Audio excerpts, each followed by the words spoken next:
Hello and welcome to In the Envelope, an awards interview podcast. I am your host, Jack Smart, awards editor at Backstage, the most trusted name in casting. I'm here to spotlight some of the most exciting film, television, and theater awards contenders working today. Who is in the running? What makes an awards-worthy performance? And what, dear listeners, are the secrets to giving one? We're sitting down for intimate, inspirational interviews with actors and artists to get that insider's perspective on these questions and more. It's an opportunity for some of today's most talented stars to share their craft and career advice, and maybe, just maybe, provide a tantalizing glimpse in the envelope.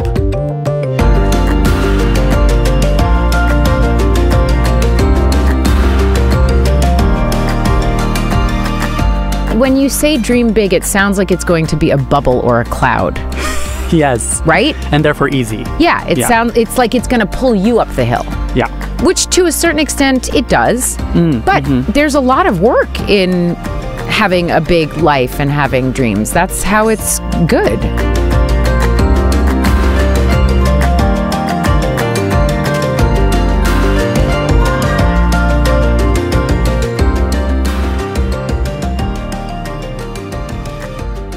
Hello. Hello.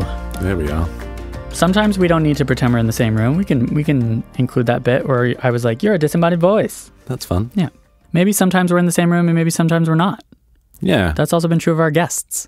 Yeah. When was the last time we did a remote one? It was quite a while ago. It was. In fact, it might be fun because there are two. We should give listeners a clue.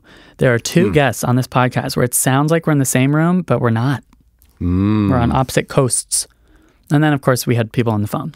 And, in fact, Julia Louis-Dreyfus sounded like she was calling from the bottom of a submarine, as we've said. Yeah, going through a tunnel at the same time somehow. A loud, tunnel. However, we are talking to another leading actress and a comedy Emmy nominee today. Very exciting. Tracee Ellis Ross. Oh, I love her. She's so nice. I do, too. Jamie. I can tell, actually. Can you tell? Could Tracee tell? I kind of think she could. I think there was a bit of a love fest happening between the both of you. Okay, good. She seemed to like good. you It was too. mutual? Good. I think so. I really am quite obsessed with her. Also, fun fact, I've been trying to get her on this podcast since the moment it was born, truly. And talking to her really was the easiest thing in the world. She's remarkable because she's exactly how I picture her in person and think of her in person. We kind of all know these celebrities from their social media. She's very active on her Instagram, and I know her from the speeches she's given and the talks. She's hosted award shows, and I know her persona in addition to knowing Bo Johnson, who's the character she plays on ABC's Blackish, which is one of my favorite shows. And she's had an extraordinary life. I mean, we should probably mention that in case people are unaware. Totally. It didn't even really come up in the interview, but her mom is Diana Ross, who people may have heard of. And she, so that kind of, just right there, that gives her an extraordinary life. She's lived all over the world, which I didn't even really realize. LA is largely home, but she's lived in New York and in Switzerland. Yeah. And she was always the goofy performer of the kids. And it's resulted in now Blackish, but first she kind of burst onto the scene with Girlfriends, which was this big show that we talked a lot about representation in media. We talked a lot about black women on TV. And beards. Did we talk about beards? Did she talk about wanting to grow a beard? Oh my God, that's right. Oh my God, this interview is so funny. It's a hilarious interview. Yes. Sorry to interrupt your earnest statement about representation with beards. That's so funny that's such a bizarre. We went off on some tangents. Yeah. It's all good tangents. And I don't know exactly where we're going to start this interview, but our conversation very much started with me telling her that I had brought my most intimate personal journal to the interview with me. Not on purpose, just I needed a piece of paper. It was pretty much how that went down. In some ways, it was just everything I dreamed of and more. And in otherwise, it was exactly what I expected, I think. And then, so she's a journaler as well. So you bonded on that. Yeah. And she's really into words and like language and how to use the right language. And I think she's a bit of a poet. And that was cool to see. And that makes her an ideal interview too, just in terms of like, she was very able to articulate her process of creating Beau and of acting in general. Like, I was surprised that she was like, this is how I do things. This is how I tend to work. These are my instincts, you know? Yeah. And she was poetic with her everyday speech as well. It was very deliberate. And she talked about that, how much she values articulating herself accurately, you know? Totally. In her words, in her clothes, in her acting, in her advocacy, it's all connected. What I just love about her, and I don't even know, the reason I worship her. I hope she didn't think that I like fawned over her too much, but I think I consider her, and I think she considers herself to be someone whose mission is to express herself, her truest self, every minute of every day, however possible that is. And that's something that I've been thinking about a lot, and it should be all of our mission to an extent, to those of us who can make that our mission, you know? Yeah. I mean, it makes her an ideal podcast host. She should be. Well, we even said maybe that's down the pike. Yeah. I would love to host a podcast with her. Just putting that Throwing it out there, Tracee. I'm also definitely going to write her a thank you note, which was another kind of piece of career-y, life of an artist type of advice. Was be grateful, but also like the act of writing a thank you note is a big and simple step. Interesting. Yeah. All right. Well, shall we get to it? Let's get to it. The first of our 2018 Emmy nominated interviews of the season. Oh, I'm so excited. Yeah. This podcast is brought to you by Backstage, the world's #1 casting platform. Listen, a lot of the guests on In the Envelope, an awards podcast, used Backstage at the beginning of their careers. It's how they are now in the running for Emmy, for Oscar, for Tony, etc. If you are at the beginning of your career as an artist, here's what you do. You go to backstage.com/subscribe and enter the code ENVELOPE at checkout for a free 30-day trial. That's right, free 30-day trial if you go to backstage.com/subscribe and enter the code ENVELOPE. All you got to do then is make a profile, upload a headshot, and start applying to jobs, to the thousands of casting notices that are uploaded every day, which you can filter online to match your specific talents, your specific needs, your specific looks. Get that dream started today. Check out that free 30-day trial, backstage.com/subscribe, enter the code ENVELOPE. Let's do it.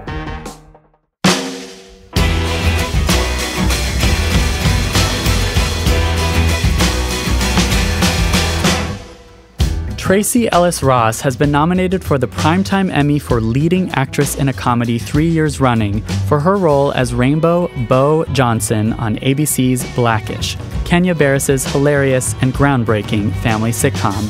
Known also on TV for the comedy Girlfriends and on carpets around the world for her fashion bona fides and on various platforms as a speaker and advocate for representation and equality, Tracee is an ideal person to talk to about what it's like to be an actress working in Hollywood today. Here it is, our interview with the fabulous Tracee Ellis Ross.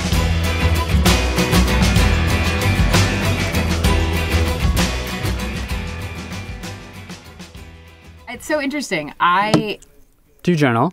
I do journal. Okay. And that's what made me say it was interesting. I journal and I write things down. Yes. This is not beautiful. The journal is much bigger than this. Yeah. It's like a little bit bigger, and I like. How often do you do it?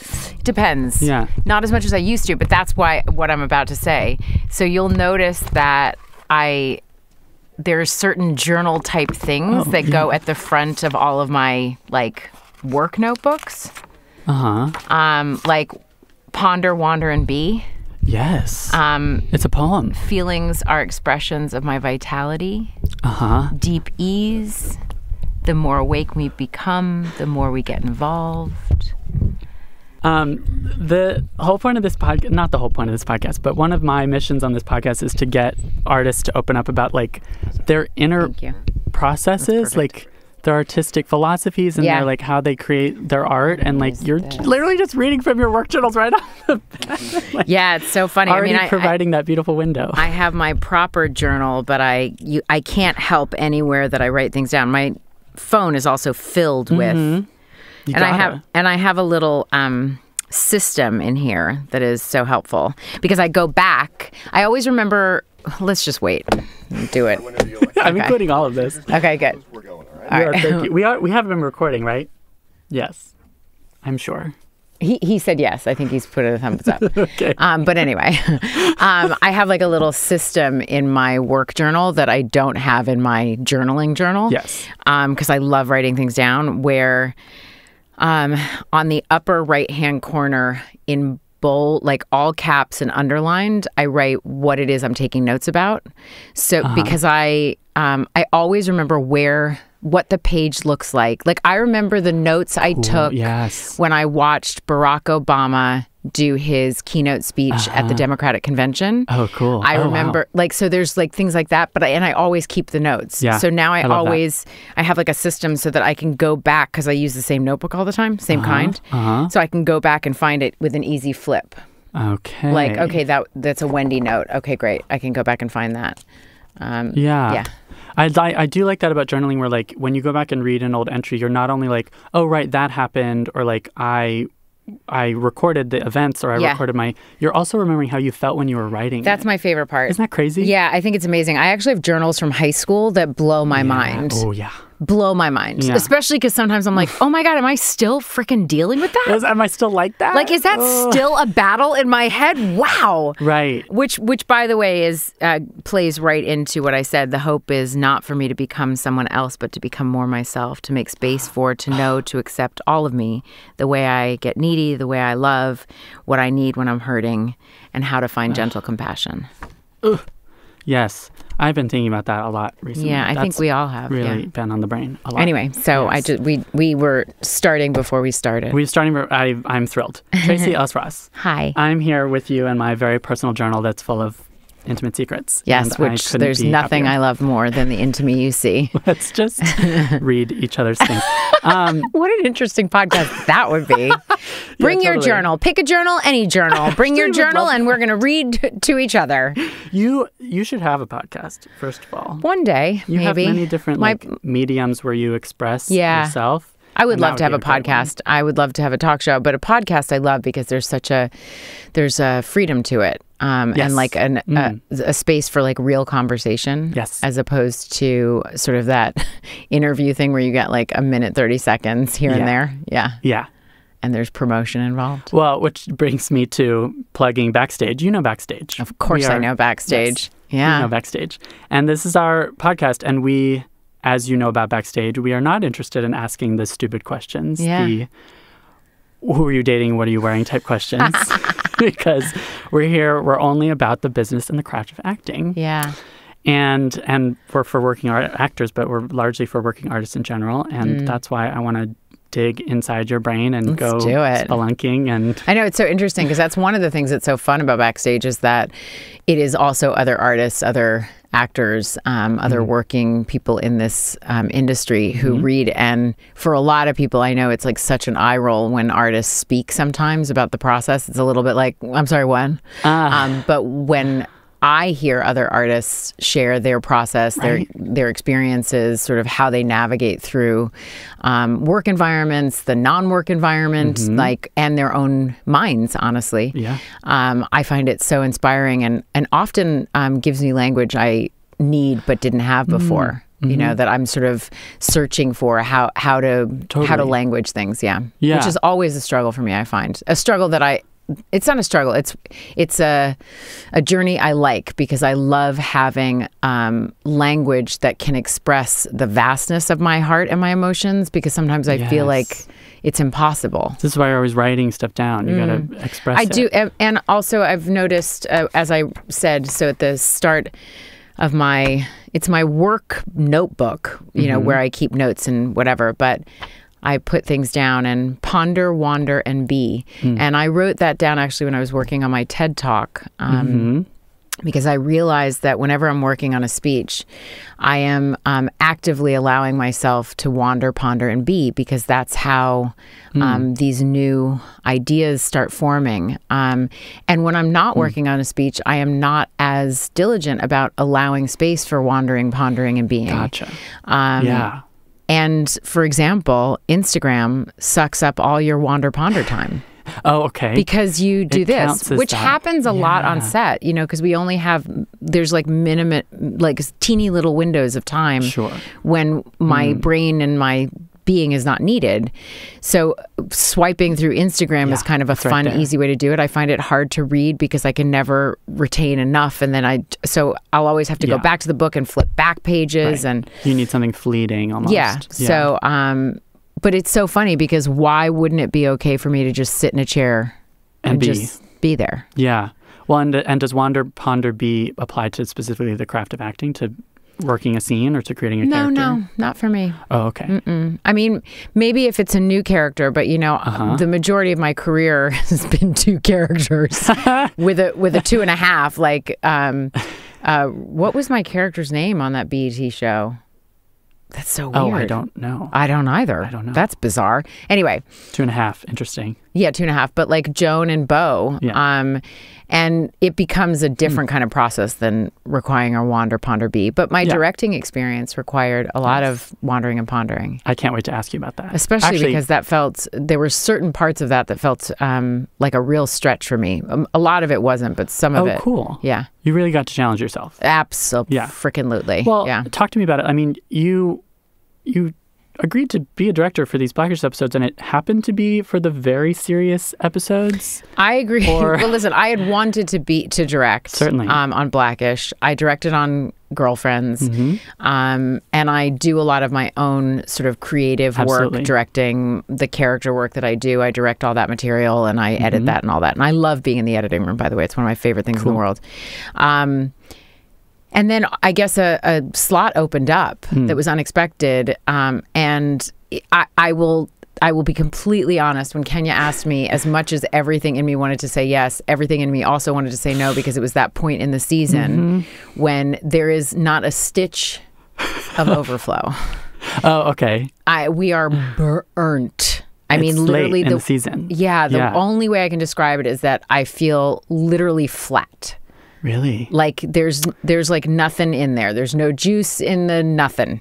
And so I was like, and at that point in the season, that's when people start getting sick and all of that. So it's literally like that. When you do 24 episodes, it's insane. It's network TV. Insane. It's insane. Anthony was describing that, the process. Yeah, it's months and months of. It's months and months, and we get up at 4 a.m, and it's just a lot, and it's not bad. It's just it is what it is. So by the end, you're exhausted. So when Kenya asked me, I was like, yes, but let me sleep on this because I really let me sleep. Let me. Wow, that's a whole other thing. But let me sleep on this. And of course, I came back with the yes because I'm not a gal that says no to things that I want, even if it's a challenge. Yes. Even if the challenge is really just a strenuous, like a physical. Yeah, even, but I do like to take care of myself. I mean, all your dreams can't come true if you're laying out on a bed because you're broken. Yes. But it was a bit of get that stitched on a pillow. That's good.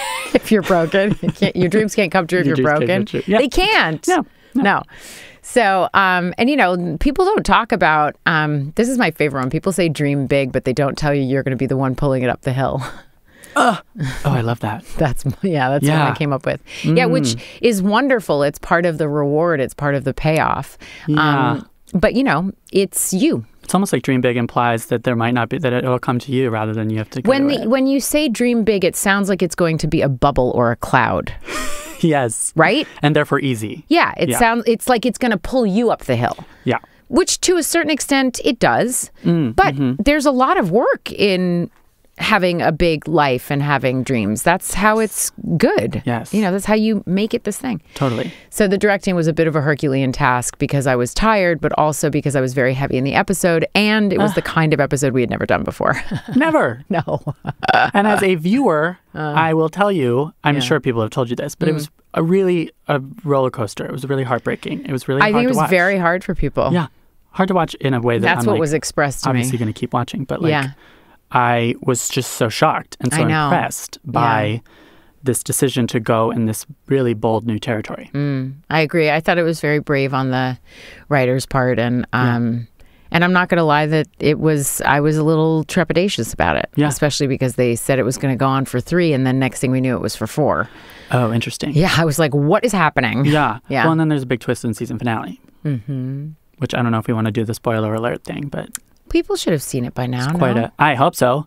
I was just talking to my parents, and they're like, oh, yeah, we have 6 episodes of Blackish to go. I'm like, okay, cool. So that being said, we could talk about it, but we would just tell people this is the moment for you to, cover your ears. I mean, it was just a wild direction to go in, and it's extraordinary that you directed in those moments. Yeah, it felt wonderful. I loved it. Cool. Yeah. And I always love asking actor directors, especially when you're directing yourself, how that works and how you wear the different hats. I mean, mostly, I first of all am an actor who doesn't mind watching herself, so it doesn't make me overly self-conscious or like worried about my eyebrows or like, oh, I hit my face or something. I actually have always liked watching my work, especially because it's been very informative for me in terms of how things are edited and how I might want to change or sort of expand how I am performing in those scenes to better suit what we're going for. Cool. Like the tone of a show or whatever. I mean, especially for TV when you're... we have a real rhythm and it's very helpful for me. Like it took a minute on Blackish to really find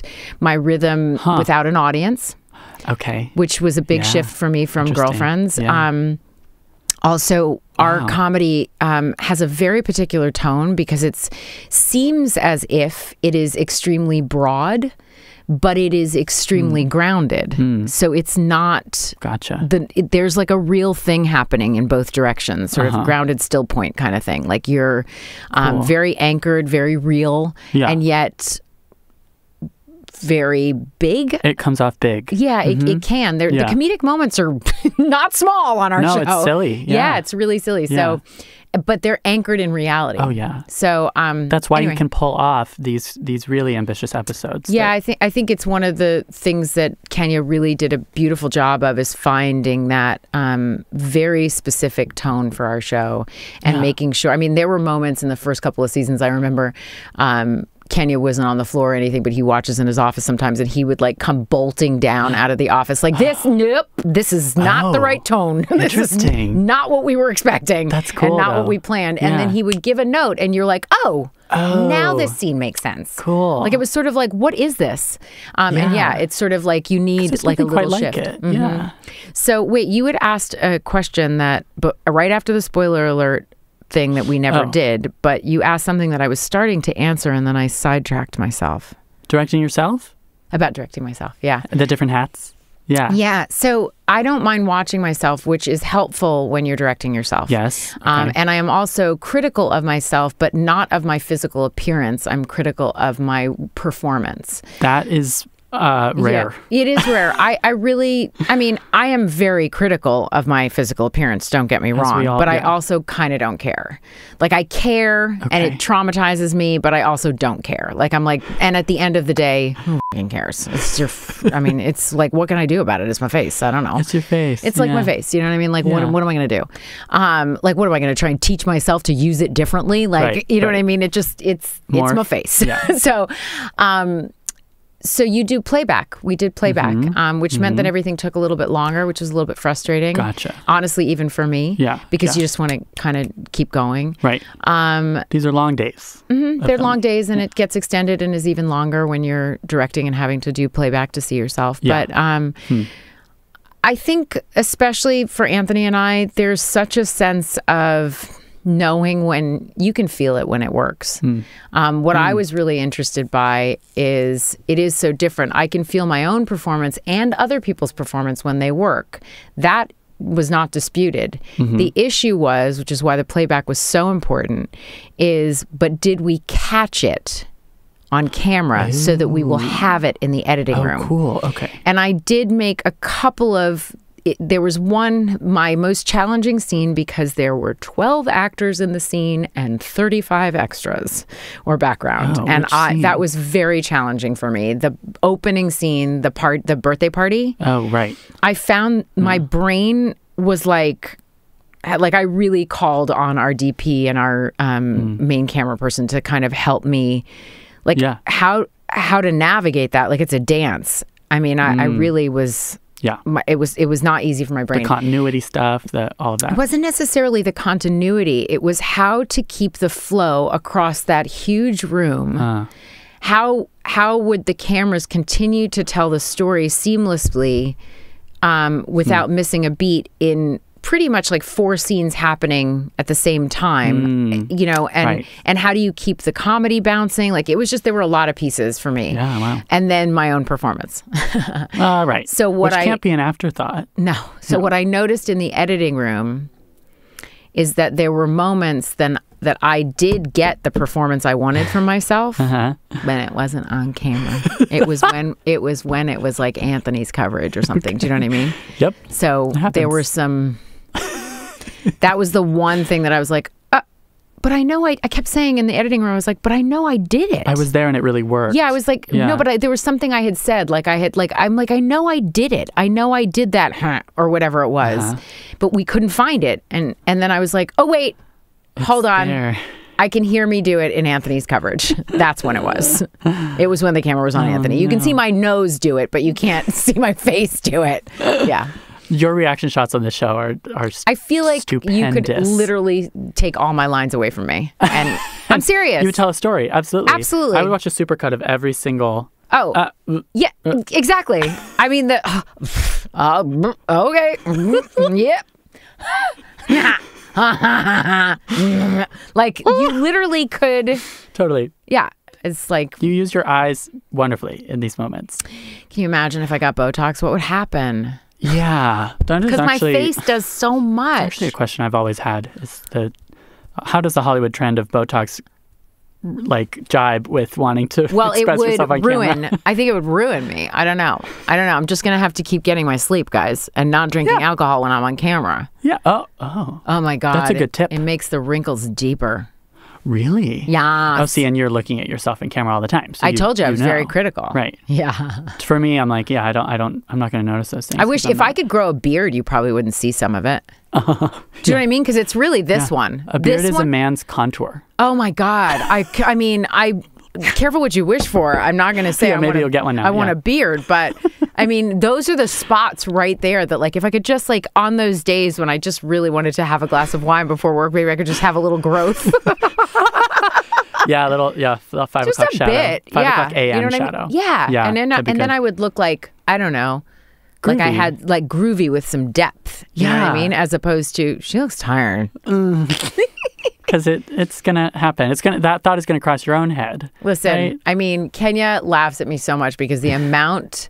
I'm so big at saying my age. I say it all the time. Like, but I've always done it. I'm 45, but like when I was 41, I would do it. When I was 42, like I'm always like, yeah, but for 45, you know, I do it all the time. Yes. But yeah, I mean, I'm 45, you know. Totally. Mm-hmm. And you're an actress in Hollywood. Yeah, you got to take care of this stuff. Yes. And I'm a woman in the world. I mean, we know how the world feels about that. We really need to change it. It's so stupid because I feel better than I've ever felt. I think I'm better looking than I ever was. Oh, sure. I'm like, oh, this. My gosh. I just feel so much better. Yeah. I do. I don't know why people are so down on the whole 40s thing. And I almost, and it's a little off topic, but I almost want to ask about how modeling and fashion is part of you and how it empowers you. It seems to really very much so. It's a passion. Well, not modeling, but style and clothing and fashion is a huge one of the big ways that I express myself creatively. Yeah, cool. And also the way I armor myself.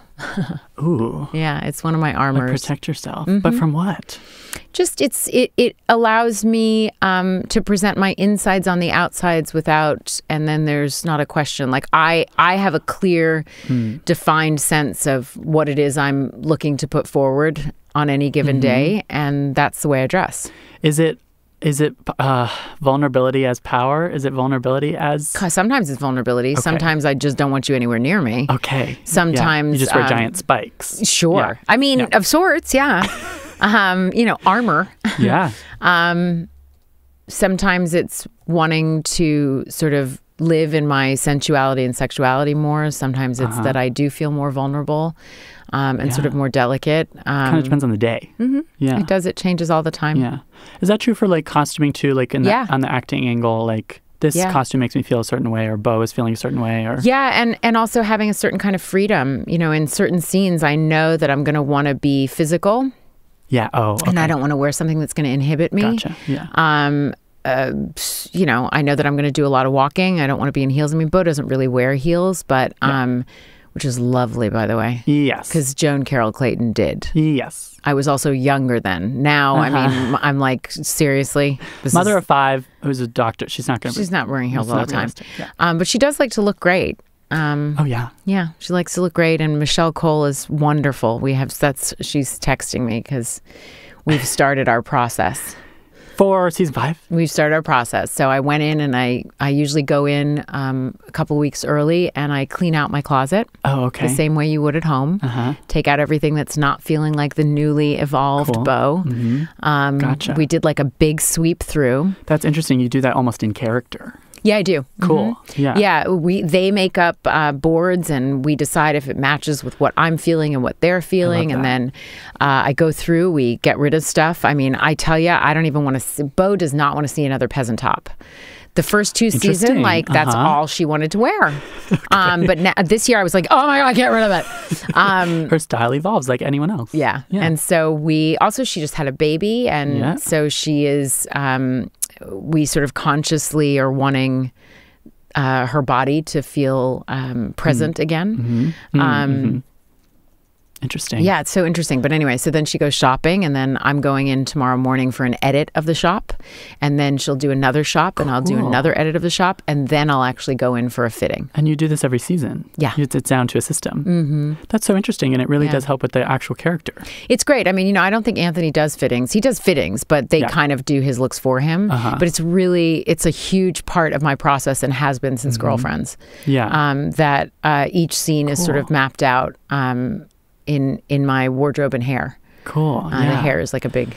Sure. The hair, I mean, you can kind of see that. Especially because, you know, our show, we often do numerous amounts of scenes. They're like pop scenes. Telling stories, like they're just comedic pops is what we call them. Yeah. But there's often numerous, like sometimes there's like, 20 scenes. Of course. Et cetera. I mean, I think we had one episode that was 100 scenes. And as a result, if they're back to back with a quick pop, in order to be sure that the audience gets that it's a different day, you need new hair. New hair, new earrings, new lip. You can't just do a different shirt. Wow. So it's a lot of I am in and out of my trailer, their trailer, my trailer, their trailer. It's like a constant. So cool.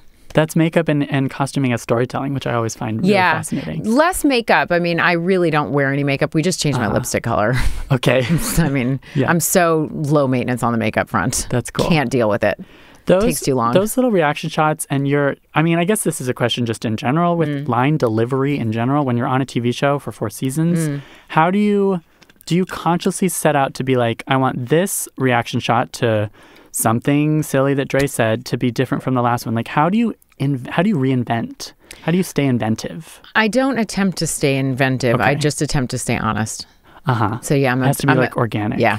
I'm a very organic. So is Anthony, very organic actor. We seemingly externally we have very different processes, but in the experience of being in a scene, we're very similar. Okay. We just like to play. Yeah. We just like sort of bat it back and forth. Jennifer has a way she likes to say lines. So she doesn't really want to interact with you at all. Oh, interesting. Really? Swear to God. She's happy you're not there. I'm not joking. It's the funniest thing, but it's brilliant. Your scenes with her it's amazing. Are the best scenes on the show. Truly. And by the way, she and I have completely different processes. It sounds like it. That's or whatever. Weird. I mean, I literally, it all comes out of the dance, the ping pong. A different reaction comes every time. Cool. Like, if they want the same thing, I can do that. But like sometimes we've done the master and I did something in the master and they're like, can you try and redo that? And I'm always like, I can try. You know, and I can. But it's the magic of something comes out of the response to it. Because that's true for comedy. It doesn't have to be... You can't necessarily recreate. I don't know if that's true, though, because Jennifer works in a different way. And, I mean, she makes me cry. with laughter. Oh, yeah. Well, sometimes she makes me cry with, like, tragedy, too. Agreed. Yeah. But, I mean, she, like, it's unbearable how funny she is sometimes. Yes. Like, she is the one person that can absolutely make me break in a scene. Like, I'm just like, what did you just do? Oh my God. Totally. Like, you're just like, did you just sing that? Right. Like, what was the noise you just made? Exactly. Totally. Or it's unbelievable. It is truly. Yeah, she's stupendous. She is stupendous, but we have completely different way of going about it. Yeah. She truly would be happy if I wasn't there. I swear. I think she would. Interesting. Sometimes I think, I'm like, did you want me to leave? How interesting. Because so much of a scene is about listening to your co-star, but not if that's not your style, I guess. Not if it's not your style. And she does listen, but then I think she listens and takes it and then does what she does. Do you know what I mean? So it's different for everybody. Yeah. There's just like the gospel of Jennifer Lewis. It's just like... As Jennifer says, if you're depressed or having a bad day, you know what you have to do. What do you have to do? Just say Jennifer Lewis, Jennifer Lewis, Jennifer Lewis. Jennifer Lewis 3 times. It'll change everything. Yes. I'm going to have to remember that. You really do. Right. And in all honesty, it makes you smile. Absolutely. It's insane. Also, so does her Instagram. If you just need a laugh, you just go to her Oh my Instagram. God, she's amazing. Yeah. That video of you guys looking at the eclipse is a favorite of mine. Oh my God, she's so like funny. Day-to-day funny. Yeah. You should try working with her. It's yeah. I would love to. Amazing. Take me back to the beginning. I want to get the whole life story. Oh my God. In the tiny amount of time we have. Not possible. You were born in LA, but also New York, but also Switzerland, which I didn't know. I was born here in Los Angeles. Lived here until I was about 3 or 4. My mom moved to New York to do The Wiz. Yes. We moved to New York, always had a place here in LA, so I've always felt like LA was another home of mine. This is your, yeah. Yeah, I mean, one of the gifts of having a mother that travels the world and whose career brings her to many different places is that home isn't necessarily connected to a city or state. I hold home inside me, and home is with my family. Yeah. But Los Angeles, and I'm okay having more than one. So Los Angeles, then I went to New York. She moved to do The Wiz. Me and my 3 sisters were there when we turned... I think I was 12, 13, moved to Paris. My mom originally had gone to do a movie there that didn't happen. And then she had fallen in love with my stepfather. And so they got married. Okay. And then we went to boarding school in Switzerland. Crazy. From Paris. Yeah. Lived there for 1.5 years. And then my mom was pregnant with the older of my 2 brothers. And so we moved back to New York. But I went to school living in Connecticut, but New York schools. And then I graduated from high school from Riverdale Country Day School in, I believe, 1990. I think that sounds right. I'm not good at that stuff. Anyway, 1990. And then I went to Brown University. Yes. I studied theater. Okay. And you were kind of acting throughout all of this? Or I was, only acting through college. Oh, okay. I was more modeling and into the whole fashion world. Okay. When I graduated from college, I worked at Mirabella magazine, which is no longer. Yeah, I didn't know this. That's cool. I worked as a fashion editor at Mirabella magazine. Yeah. And then this is actually a fun... So House of Style was on MTV at the time, and I wanted to be an actor because that's what I had studied at Brown. I'd done so many plays at Brown. I think of that and I chuckle. It's in a journal somewhere. Or locked away in some private part of my brain. And House of Style was on MTV, and I thought, that would be like the perfect cross between my fashion background, my modeling background, my interest in style and fashion, my knowledge in that area, and wanting to be on camera. Yeah, cool. And Lifetime was creating a block of programming called The Place, and the cornerstone show was going to be a show called The Dish, which was... sort of a magazine show about loving television. Yeah. And I love TV. And I sang the theme song for the show, which was, "'Cause I'm a TV girl. I live in your TV and I'm a TV girl." So, I did that show for 2 years. That's so fun. And it was almost a crossover into it was performance. It was a crossover into being on camera. And I interviewed Erykah Badu's first on-camera interview ever was by me. Before she was Erykah Badu? Before she was just becoming Erykah Badu. Cool. It was right before Baduism came out. That first album. Amazing. And I then saw her here. I saw her in concert. Oh, she's amazing. Yeah. And then I Wait, I just lost it. I went from interviewing. Oh, and I was studying with William Esper Studio in New York. Yes. And I studied with Bill. Yes.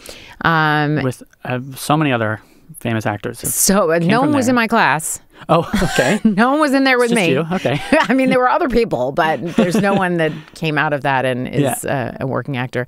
Although there's a lot of great working actors that came out of my year at Brown and my sister's year at Brown. Oh. Can't think of their names right now for some reason, but there are some people. We'll edit it in later. Yeah, we'll put those in. Wonderful working actors. And then I moved out to Los Angeles.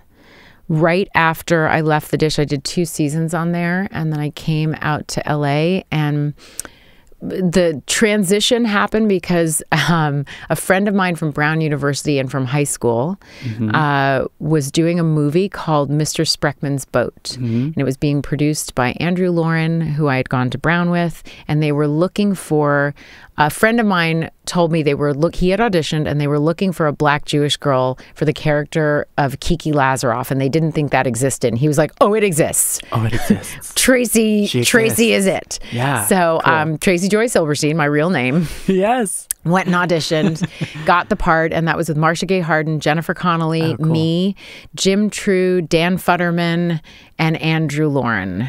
And this is an indie film. It was an indie film. A drama. Never went anywhere, did nothing.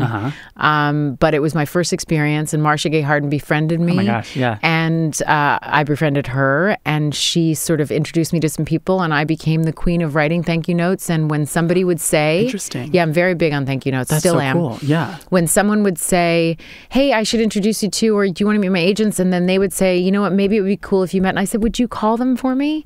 And then I would just continue sort of taking the meetings, and I ended up with a manager, and I ended up with an agent, and then I did an NBC movie of the week, playing Kasey King, who's a rape survivor, a track star. Yes. And then I did the MTV sketch comedy show Lyricist Lounge.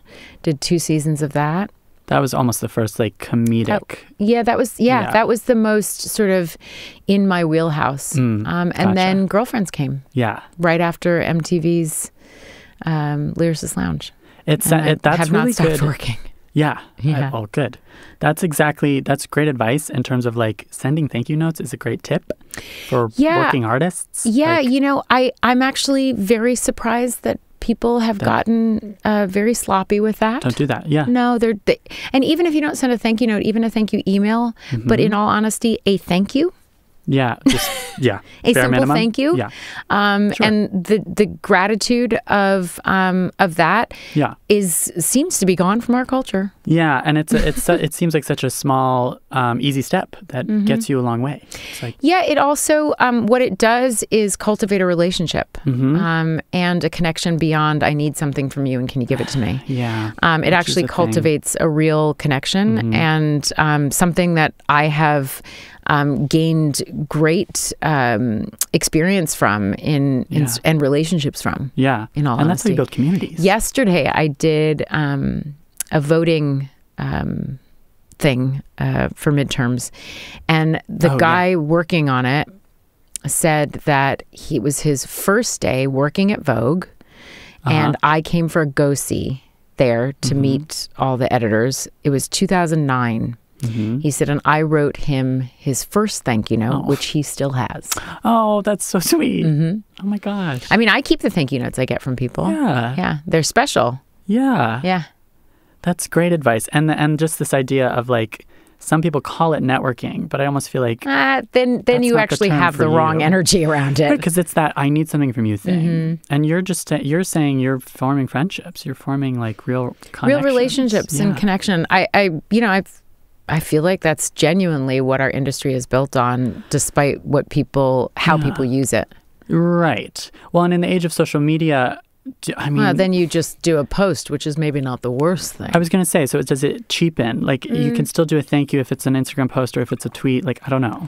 I don't think it cheapens it. I think it changes the dynamic of it. Yeah. I mean, I do have to say that it's public. Social media, it's a public display. But social media has given me wonderful connections to people that I never would have had access to, that I'm so grateful for. it can create a like-minded community. It can also be a nightmare. Yeah. But there's a lot of good stuff about it, I think. And the Me Too movement was largely driven by social media. And Black Lives Matter. Absolutely. Yeah. Time's up. That Golden Globes, last year's Golden Globes was incredible. That was a moment. I get chills thinking about that. Yeah, it was quite an experience. It was such a different energy. My goodness, I can't believe we're coming up to a certain extent on a year. I mean, we're getting close, right? Oh, award season is year-round, yeah. I know. Now it is, isn't it? Yeah. To film and TV, yeah. The awards editor of a national magazine is it's a full-time job. I'm here. Actually, I'm in New York. It's actually I need to be in LA. I'm realizing this is what I need to do for. Well, it's different weather. Emmys and Oscars. It is. And I'm from Honolulu, Hawaii, so I'm a spoiled brat. So and I don't want to do the New York winter anymore. Yeah, I mean that's a grueling sitch. I'm done. Yeah. I'm over it. But this is not about me. You're interesting too. Girlfriends, Blackish. Yeah. I want to get inside like the process. Tell me. We talked a little bit about it with like, I love that costuming. Like, is that considered like I love the idea of an outside-in approach. When you're like, who is this person? Who is this character? The heels make the character. Or I had an epiphany about she's like this. Well, I do have to say that how a character touches the ground is very important. Physically touches the ground. Yes. Yeah, cool. The physical relationship to the ground changes a lot, which most women know because you know what. I mean, when you're walking in heels, you're teetering. Yeah. You are not grounded. Yeah. Yeah. You have to find your grounding from something else. Yeah. You have to really reach into a different place. So, and Bo is grounded. Yes. I mean, she's nuts. Yes. But she's grounded. Joan did teeter a bit. Interesting. Joan was a bit whirly. Person. She was a bit swirly and neurotic, and Bo is not very neurotic. Yeah. She's nuts, as I said, but she's not very neurotic. She really is, yeah. She's grounded. She's clear. She doesn't have a ton to say all the time, but she says a lot. Yeah. You know? Those reaction shots that speak volumes are key. Yeah. And, one of the ways that I've started to understand the rhythm of what we do on the show is that Anthony, the story is told through Dre's eyes, but Bo is kind of the audience's guide. Oh, yeah. Yeah, often. Yeah, you kind of follow the thinking of Bo through the process. Sure. Otherwise, you can truly be like, what is going on? Yeah. Yeah. Yeah. Because sometimes it's a debate episode. It's almost where like Dre and Bo are on opposite sides of an issue. And he goes and brings it to the office to all those, the council of idiots. Yeah. Which I actually can be really uncomfortable to watch sometimes. I know. I can't believe they get away with half of that. They get away with so much. It's unbelievable. But, I mean, that was one of the biggest treats of directing, by the way. Is actually to work with the it was so much fun to watch, and I'll tell you, Wanda Sykes is Wanda Sykes for a reason. I was gonna say she's brilliant. She must be a dream. Yeah, but it's unbelievable to watch when you're sitting there, take after take, and you're just like, oh my god, she's magic. She's yeah. How different are? It sounds like each take in Blackish is pretty different. Oh yeah, yeah. And was that true? It's a also bunch of crazy people. Yeah. Me included. You've got your Wanda Sykes. Are you kidding? Yeah.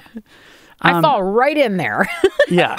Well, that's why I love Bo, because she is crazy. She's nuts, I'm telling you. It's so funny to me. Sometimes I'm like, oh boy. Yeah. With a live audience sitcom, is that the same thing? Do you shake totally it up? Different. Right. You can't do 8 takes or more. You don't need to. Oh, okay. There's a different energy flow in the room. Interesting. So it lends itself to that. But it's a completely different kind of comedy. There's a presentation. More like yeah. It's presentational. Yeah. I mean, we didn't do as much of that on Girlfriends because it still was very grounded. I don't know that I can help but not to. It has to be honest for me. Yes. I don't care what I'm doing. Gotcha. Yeah. But yeah, so we jumped around, but let's just, how I'm touching the ground is important. I love that. But I am an inside-out actor, not an outside-in actor. Yeah. I don't map things out. I feel things through. Oh, okay. Big for me. Beautiful. And, anyone, you can ask anyone, any writer on Girlfriends or Blackish. I ask a lot of questions. Yes. Okay. Why? Why? Why would I do that? I don't know. I don't know if I believe that. And you don't have any qualms about doing that? No. That's great. I mean, is it great or not? I don't know, but it's who I am. I think some actors are hesitant to do that, and that's at their detriment. Yeah, maybe. I mean, everybody's different. Yeah. I have to understand it. Mm-hmm. Mm-hmm. It's even the way I learn lines. I don't memorize. I just have to understand what's happening, and then they just fall into place. Cool. Anthony and I both learn the same way, actually. It's very funny because we both, if we get stuck and can't remember something, we both can remember exactly where it was on the page, so we shout that out. Oh. Top of the page, it's the second line. It's the L word. The L word. Love, thank you. Wow, really? Yeah, we're both like very visual. Yeah, it's really weird. Yeah. He has an extraordinary memory, a better memory than me. But I truly, I don't memorize off a page, but somehow I know where it was on the page. Mm-hmm. It's that thing of comedic beats, too. Yeah. Beats. Mm-hmm. Yeah. Yeah. And, you know, the writers are so amazing. They write for my rhythm now. Right. You know, so I like a lot more syllables than other people. Whoa. Really? Yeah, I need beats. Syllables? Yeah, I need like, I don't know. Let me see if I can find a sentence. So if you go back to season 1, there's not as many syllables? I usually put them in. It changes. Oh, okay. Yeah, let's see. Like the script is written one way and you add more syllables? No one was protecting the resale, no tools. I was trying to think of a sentence like, I like syllables. Why? Because it gives you more to... I have something more to hold on to. Mm-hmm. I'm somebody who loves a handle on a sentence. Lawrence doesn't use handles the same way I do. Lawrence Fishburne can just say a line. I like a but and a so. Okay. I give there. You'll notice, which you mentioned, like there's a lot of sounds that I put into things. Yeah. I don't know why. I mean, but and you don't have writers and directors being like, no, not on our show. Yeah. No, and I can work other ways, but a lot of it, I believe, is my character, is Bo. Yeah, cool. Because the handles that she gets and the things that I mean, if you'll notice, I'm big on exhaling and breathing. Sure. I mean, that is Bo. Yeah. Mm-hmm. You know, Joan didn't do a lot of exhaling, and she just talked a lot. It was like a lot of talking and a lot of talking. There was like a clippy pace to it, and there was like a lot of this, and it was a lot of up here. Cool. Interesting. Yeah. So I'm inside out. That's the inside out. I ask a lot of questions. Mm-hmm. Can't do something if I don't believe it, but you can give me the explanation of it doesn't look the way it feels. It looks differently on camera than it feels. That can happen. And I trust our directors and writers and producers that are behind this, behind the camera. Trust is key. And they'll say, no, it's working. And I'll be like, okay, great. Yeah. Fine. I'm always so fascinated to hear, I love the idea of Kenya barging in early in the process to say the tone. It's wrong. Adjust. Yeah. And then after a while, he doesn't have to do that anymore because we got it. Yeah. And then there's times when I'm we'll struggle with a scene and I'll be like, call Kenya, are you watching? Like, are we doing this right? Like something feels weird. I mean, we do 24 episodes a season, so it's not quite as often as it sounds. Sure. I mean, might be 3 or 4 times a year or something in the 24. Yeah. I also, what's the other thing that I do? Oh, I'm the queen of this at work. Come on, let's just do it one more time. Oh, yeah, just give me one more. Give me one more. You want one more shot? Just give me one more. Come on. I mean, we don't do tons of takes. There's certain directors that don't bode well on our show, but just because we have so much to do, we have so many pages to get through that if you're somebody who's going to do like 8 takes of every bit of coverage, we're screwed. Okay. But you like having one more shot is that because you're not satisfied with a previous take? I just think, give me one more. Come on. For fun. Yeah, for fun. Give me one for fun or for free. Yeah. Yeah, and those are usually the ones that get used. Okay. See, I love hearing which take it's used. In postpartum. Yes. The Mother Nature was the name of that episode. Mm-hmm. The scene in the kitchen with Ruby when I go off. Incredible. Yes. My coverage is 1 take, and it was the last take we did that I asked for. Interesting. Yeah. I've watched that scene so many times. So I asked, in the scene, do you remember I curse? And I can't remember right now what I don't know if I say the F word or I say, what the fuck, Ruby? and that was not written. Oh, okay. It was, I think it was just Ruby, or it was What the Hell or something. And I asked if I could, I had asked in the beginning if I could curse, but then I didn't. I did the lines as they were, and it was great. The scene was written beautifully, beautifully. But then I was like, oh, can I do it one more time? Just give me one more time. And I did let the F-bomb fly, and it sent a different energy through. Cool. It needed that release. And for some reason, what happened, which I loved,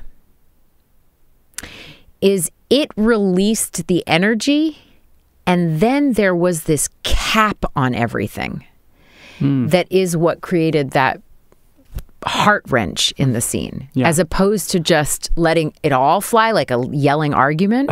It was like there was like a holding over it that I was just, I mean, I can hear it in my voice just thinking about it, that just, it was just holding in there. I was so angry. I get emotional just thinking about it because I was so, I was so angry. It was like 4 years of Ruby just stepping on that conversation her. was years in the making. Oh my God. I was like, oh, yeah. And the scene that I was always going to make me cry is the season finale when you're in the hospital and you're like kind of almost dying. And she gets a blanket and she says like, oh, which, can somebody get a blanket for my daughter? That wasn't the finale. That was that the finale of 3? Yeah. When, baby DeAndre, the finale of season 3. Yeah. That was when she says, Let me tell you something. They did not use the take, but the 3 times that we did it first, Jennifer and I could not stop crying. Oh my gosh, really? Like, it was not what the scene required, but it was what the two of us could not stop. Yeah. Because it was such a beautiful moment. It was crazy. And then I remember Kenya was like, no crying. And we were like, note. I know. Just give us a minute.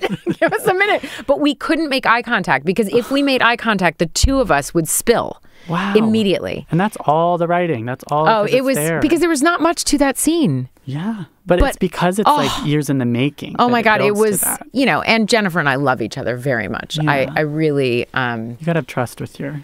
I do. I mean, with all of us, we have a really wonderful cast. But, Jennifer I've worked with since Girlfriends. She played Tony's mom. I've known her for a very long time, but I don't know. I just love that woman. I really love her. And, that was, I don't know, it's funny that you mentioned that. That was a really special scene. And I remember them being like, okay, no crying. And Jennifer and I were very upset. We were like, but it's honest. We're like, but this is what's honestly happening. How can you say that what is honest and true for us is not what's right? And we were so upset. We were like, it is right. It's what's happening. Whatever. And they were absolutely right. It was not what that scene and that moment in the full arc of the episode called for. Totally. But couldn't help it. Yeah, well, it is that combination of like you got to trust your own instincts when you need to. You got to trust your showrunner when you need to. Yeah, and just trust the larger. I don't know everything. Yeah, yeah. But yeah, that was very funny. And then after 3 takes, there were no more tears in our faces anymore. Anyway, so there you go. Yeah, we had cried it all out. Yeah, just get dehydrated. That's exactly right. Yeah. Our tears were dehydrated. Yeah, yeah, that was fine. That's the thing about Blackish for me is that. I don't know why. It's really the dramatic scenes are the ones that really stand out, the ones that are really memorable. And it's because... Well, it's because we do comedy. Exactly. It's because it's a family sitcom. And we're so it's trained in our heads to be like, they're a family. She's the mom. He's the dad. It's goofy. Yeah. And then, when these Kenya's moments got these debates about police brutality and teaching us how to use the N-word in modern times. And it's funny.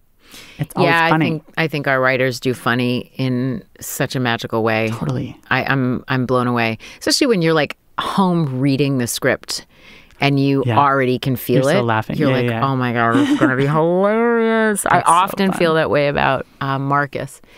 There's stuff that's written and I'm just like, oh my God. Like, did you see the episode this season when he was trying? The dog is coming and so he's trying to teach the kids. Yes. like How to Care for a Dog. Yes. I have never laughed harder in my life at that table read.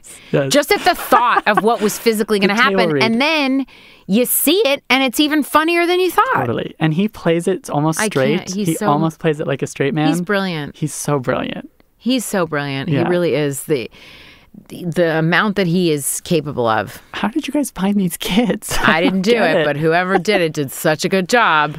Yeah. And they've just grown into these really wonderful young adults. Like I love it so much. Yeah, they are stars already. No, but they're going to have long careers. Yeah. And it's so interesting when sitcom actors in particular say like, oh, in season 1, we didn't quite have the rhythms down. We didn't quite have I didn't feel like the chemistry was there compared to later seasons. But like as a viewer, no. The viewer, you guys were clicked from the very first. We did click from the beginning. Yeah. I will agree with you. And Anthony certainly. Yeah. There was a chemistry there from the beginning. Yeah, which is crucial. Beyond crucial. Yeah. I mean, yeah. Mm-hmm. I also need to ask about awards. Go ahead. This is technically an awards podcast. Congratulations on your Emmy nomination. Thank you. 2 years in a row. 3 years in a row. 3 years in a row. Sorry. Which is insane. Also, I didn't realize until recently that 3 years ago when you first got that first nomination, it had been 30 years since a Black woman had been nominated in that category. Mm-hmm. How do you feel about that? I think it's embarrassing. I do too. I think it's embarrassing for our industry. Yes. I think it is embarrassing. I think it's embarrassing. I think that in 2018, we are still having this many firsts, that it's the first time an Asian woman has been nominated as lead actress in a drama category ever is ridiculous. Yes. First of all, Sandra Oh should have been nominated 100 million times before because she is a beast of an actress. She doesn't have an Emmy? It's outrageous. It's outrageous. It's like, I mean, she's a goddess. It's unreal what she does. Yeah. I literally sat there watching Killing Eve and that first scene, and I paused the thing and I was like, what in God's name? She's incredible. How exactly does she do that? Oh my God. Totally. She's so good. Yeah. Anyway. Riveting, stunning. Her heart is like a open, it's amazing. She just is. I know. I find her ability to be present is an exceptional quality that I don't know how you would teach. Yeah. That is something she's gifted with. But it's embarrassing. It's the thing of like, really the first Asian woman in that category? Embarrassing. Come on, we got to do better than this. And if that means it's on the entire industry. It's on everybody. That means we need to do better stories. We need to, all of that. We need to have more inclusion and a better way of sharing the human experience than as limited as it's been. Yes. And it needs to just look and feel like our world, and it doesn't, and I don't know why. Reflect the world. It's weird. Yeah. Anyway, how did it feel? What does that mean? For me, I will say that each year, but especially that first year, it was really exciting for me personally, but I felt that the larger historical context of that nomination eclipsed the personal experience in a good way. That cool. I felt a sense of responsibility to language the narrative in the way that I wanted it to be versus the way it is. And actually use all of the opportunities and all of the platforms that are shared as you walk towards the Emmys to have the kinds of conversations using the kind of language, not articulating what the problems are, but actually stating and naming the reality of the human experience in a way that it needs to be better shared better. Yeah. So to speak that truth. God, that reminds me of Halle Berry winning the Oscar and saying the first words that she said in her speech were, "This moment is so much bigger than me." And it's a personal win, but it's way more than that. It's way more than that. And she's the only non-white woman to have won in that category still. Which makes no sense. It makes no sense.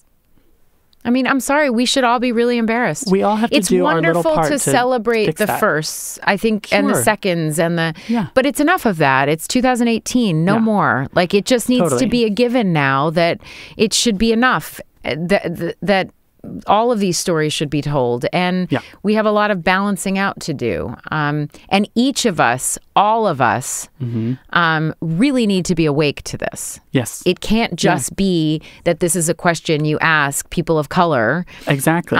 Because I don't need to do anything different. Well, that's the thing. Like, that's why I almost hesitate to ask. I do need to do different things. That's why I hesitate to ask, like, it's the Shonda Rhimes thing where, like, Shonda Rhimes she's asked all the time, like, how does it feel to be, like, the one Black woman working in television? And, like, she shouldn't have to be the well, I'm to curious, give the explanation. Yeah, I'm curious if cisgender white actors are asked that, how do you feel being that there are no people of color in your writers' rooms? Totally. Like, doesn't that bother you? Yeah.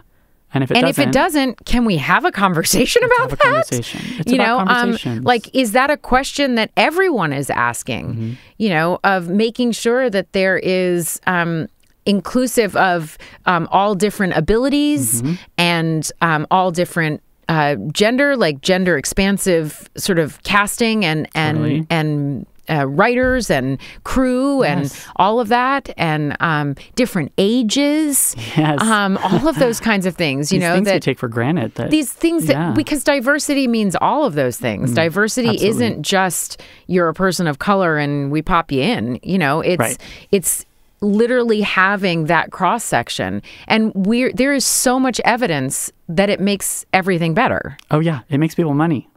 There's evidence of it, like growing evidence. Thank God. It works better. Totally. There's less harassment. There's there's so many things that it helps. Yeah, the tide is turning. That Golden Globes was it felt like a turning point. It was. I hope so. Yeah. I don't think we can go backwards, but I think that the individual experience for people, it's scary. It's still scary for people to speak up. It's still habitual for people to silo themselves off and not share information. There's still stigma and shame on making the mistake and doing things that one shouldn't be doing. And so that gets hidden as opposed to shining light. Yes. And, what a safe work environment is still under debate. Yeah. Things like that, it's not under debate, but there's people that still don't quite understand what that should mean. Because in every industry, too. Yeah, in every industry. Yeah. In every industry. Yeah. We're getting there. We're making baby steps. So. Yeah. I know. I'm up for the challenge. You're doing your part. You really I'm trying. I'm not perfect in any way, shape, or form, but I'd like to think that I'm perfect. Well, you're hilarious. Then you don't know me. No, I mean, I'm in no way am I perfect, but I hope that I am open to growth and that I'm teachable. And that I think the teachable is the big thing. I mean, I go back to what I said is written at the front here. Yes. I hope, the hope is not for me to become someone else, but to become more myself, to make space for, to know, to accept all of me. The way I get needy, the way I love, what I need when I'm hurting, and how to expand compassion. Right? Right? Yeah. I mean, or the more awake we become, the more we get involved. So, yeah, I mean. That was a beautiful full circle moment, too. There you go, because we started and finished there. Yes, that's amazing. And we should wrap up, but I have to just. You have a couple more questions? Okay. I mean, just like, we need the advicey stuff. We need, like, give me what's your number one piece of advice for the early career working actors who want to be the next Tracee Ellis Ross, or they want to be the next whoever they are. Yeah. Because that's your purpose. I mean, that is my deal. So here's the thing. I do not offer advice. I share suggestions, experience, strength, and hope. Wonderful. Okay. I don't think I know, nor do I think anybody else knows what would be good for me. I don't know what's good for you. But I support you in the dignity of your own experience, good and bad. Yes. And my suggestion is that you stay inspired and safe so that you can let yourself become yourself and be free in that, whatever that may be. If you want to become an actor so you can become famous, this is the wrong job. Yeah. Good call. Because it is way harder than anybody thinks. Rejection is a part of it. So having a sense of yourself is key, and that means you got to know yourself and learn how to love yourself, you know. But if it's what you want, then go for it. Yeah. It's all about getting in touch with what you want. Yeah, and find a good core supportive group of people that really are the ones that you listen to and are your litmus test, as opposed to, and you know, they say don't believe the good stuff or the bad stuff. Just believe the people you trust. Oh, cool. Yeah. Oh, I like that. I like this. And me too. Thank you. This is just really nice. I agree. And congratulations on all your success. Thank you. It's really been a fun journey. Walking up this hill has been quite nice. Yes, there you go. There's a lot of sun and a lot of breeze and so many flowers. You have to pull it up yourself. Yeah, but you know, I got to say, I'm really strong. Yeah, there you go. Thank you so much for joining us. Thanks. Great.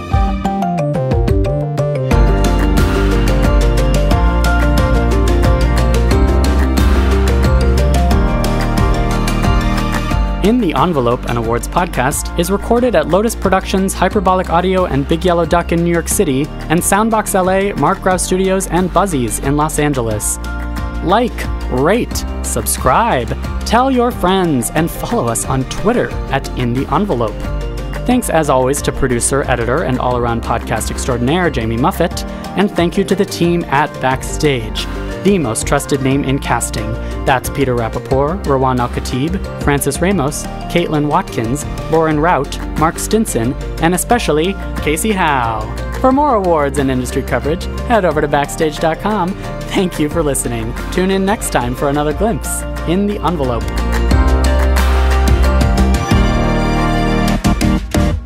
Oh, yeah, exactly. I mean, okay. Yep. Like, you literally could. Totally. Yeah.